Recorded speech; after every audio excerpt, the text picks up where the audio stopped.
You're listening to the Agony Column News Report featuring interviews, phone interviews, reports from live book events and festivals, and conversations with readers. You can find additional news, interviews, book reviews, and more 5 days a week at the Agony Column website at trashotron.com/agony.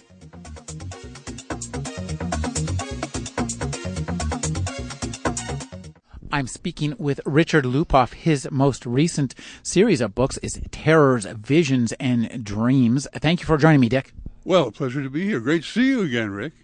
Now, Dick, the story you read today is actually also the third in the series, and I'd like you to just talk about this. One of the things I thought about that story was that you managed to have a lot of fun. It's lighthearted, it's witty, it just goes down like a smooth drink. It feels effervescent, but there's a lot of really serious kind of thought behind it.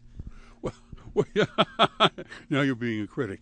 I was thinking today about what goes into short stories or into any work of fiction, and in a short story, it's really hard to get as many elements as you really need to create what I consider a really good short story, which is you have to have real characters and some emotional content. It's not just things happening. But things do have to happen, and you have to create a world for them to happen in.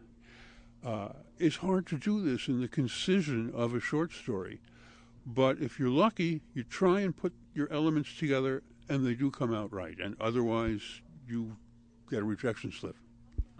Now, one of the things I think that's interesting about the Castleman stories, we'll call them, is how much they rely on story itself and our perception of story, because it's about our brain is split into two parts. There's one part of us that just observes, essentially, and the other part that puts together the best story that it can make out of what the first half gives it.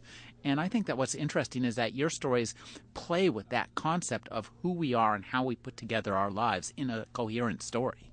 You're reading my mind. In fact, I've been thinking lately about why stories are universally beloved across all eras and across all cultures. And I really think the reason is this. It's the ability to create stories that gives us human intelligence. Without that ability, we would be like animals, very bright animals maybe, beloved dogs or cats or horses. But to an animal, each event is a discrete happening. Humans alone, at least as far... Sample complete. Ready to continue?